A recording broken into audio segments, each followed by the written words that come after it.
materi pengembangan pribadi ya Ibu-Ibu ya. Sebenarnya banyak hal yang sudah kita lakukan dalam kehidupan kita sehari-hari. Tapi ini mungkin untuk supaya kita lebih jelas etikanya, attitude-nya supaya kita lebih tidak ragu-ragu lagi ya Ibu-Ibu ya. Dan dalam kita komunikasi ya Ibu-Ibu ya, gitu. Kita bersifat respon. Kalau misalnya teman kita ada bicara, kita harus respon ya. Walaupun berbicaranya hanya 2 orang ataupun kita banyak orang, jadi kita harus fokus dengan orang yang sedang bicara. Kita jangan sibuk dengan gadget kita jangan sibuk ngobrol ya, kita jangan sibuk kita diam tapi kita menghayal gitu ya. Jadi kita harus fokus dengan orang yang sedang mengembangkan pembicaraan, kalimat-kalimat yang pendek yang bisa mengembangkan pembicaraan. Ada yang bisa mengembangkan pembicaraan, kita pakai kalimat-kalimat yang pendek, misalnya, oh begitu, di mana, kapan, siapa, misalnya gitu. Oh udah gitu, oh iya, sudah gitu gimana? Gimana? Nah itu adalah kalimat-kalimat pendek yang bisa mengembangkan sikap menghargain. Semua orang itu butuh penghargaan dan kebanggaan orang itu berbeda-beda dan kita mesti melihat hal itu. Kita bangga karena anak kita prestasinya juara umum.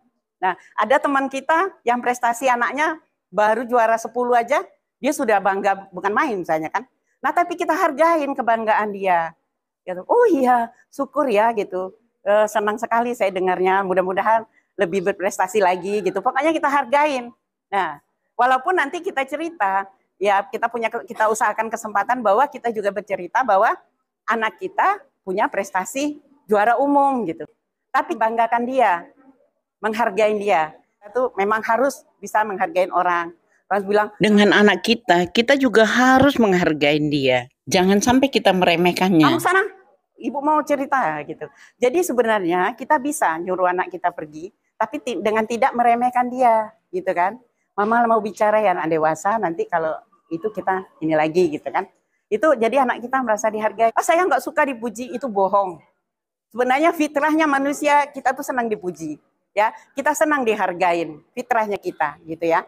Nah cuma jangan terlalu menuntut berlebihan untuk dipuji. Dan GR ya, pantang dipuji, merasa sudah paling hebat sendiri. Orang hebat dia terlalu biasa menghadap pujian, jadi bagi dia biasa aja. Justru itu kita jangan terlalu berlebihan menganggap pujian, nanti kita terjebak dengan kekonyolan kita sendiri. Untuk dihargain. Nah itulah cara kita menghargai lawan bicara ibu-ibu.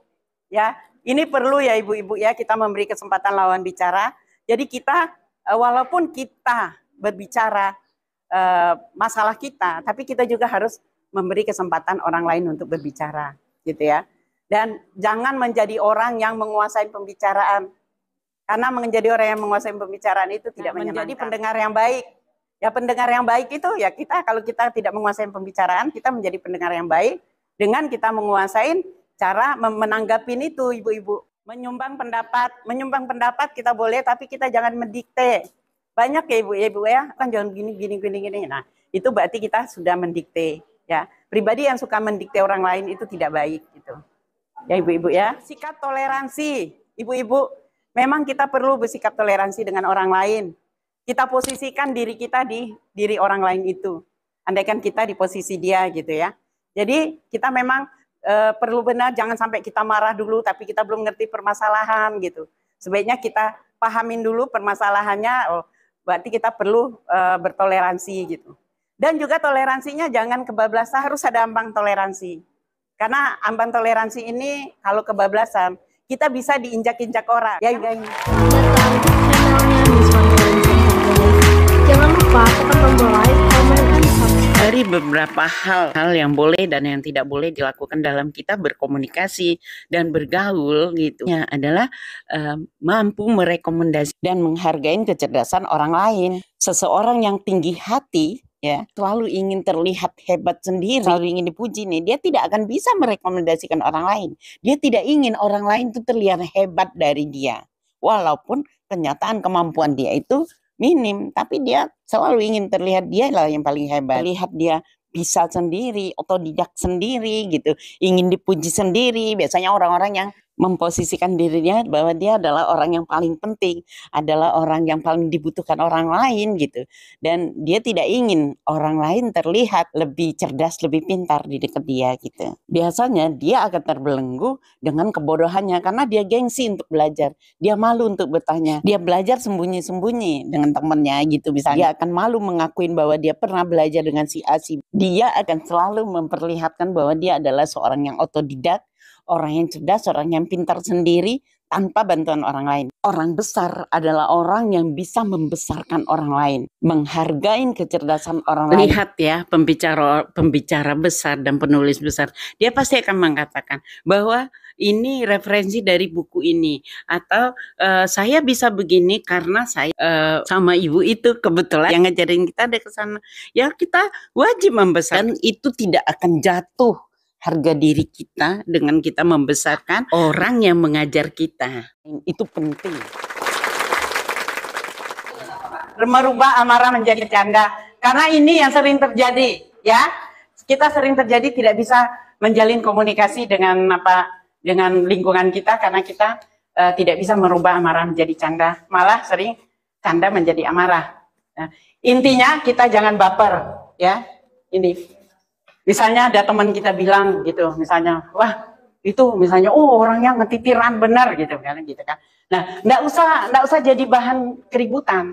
Jadi bilang, oh ya saya memang begini, ya karena apa? Saya dilahirkan begini. Waktu lahir, kata ibu saya, bukan kalau bayi lahir kan semua nangis ya. Nah kalau saya enggak, saya langsung joget-joget gitu. Mungkin macam-macam. Saya, oh ada yang bilang, dia ini nggak suka sama kamu gini. Bilangnya sama dia, kalau dia nggak suka mari kita bersukaria gitu. Jadi kita semuanya kita enjoy ya. Kita suami istri aja kadang-kadang kan kemudian merubah amarah menjadi canda.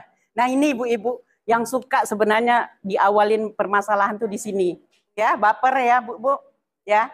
Kadang misalnya teman bilang, tumben kamu cantik bener sekarang, numberin saya. Akhirnya takut kita berdandan, takut kita bergaya gitu. Itu adalah hal yang salah. Biasa aja.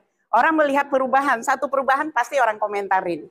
Gitu. Itu hal yang biasa. Kalau orang bisa memuji kita, tumben kok sekarang kamu cantik, kamu dandan. Iya dong. Saya kan mau mengembangkan diri saya gitu. Caci maki ya sama suami kita juga mencaci maki. Jadi kita jangan sampai hal itu menjadi keributan. Bilang anjing kamu, wah kita udah marah kan, bilang gitu bisa ribut panjang. Tapi kalau kita sikapin gitu, syukur ya Pak ya, saya bersyukur benar ya, ada orang yang bodoh, masa mau jadi suami anjing gitu, berarti kan dia lebih dari anjing kan gitu. Selamat datang di channelnya Miss Warga Center guys. Jangan lupa tekan tombol like, comment, and subscribe. Saya sebagai doktor honoris causa dan master personality development. Itu semuanya adalah penghargaan ibu-ibu. Saya tidak pernah kuliah karena pendidikan saya hanya SMKK gitu. Tapi saya mengaplikasikan ilmu pengembangan pribadi saya dengan pendidikan jurnalistik saya. Dan saya sendiri sekarang sebagai TikToker dan YouTuber. Ini materi. Terima kasih sudah menonton video saya ini.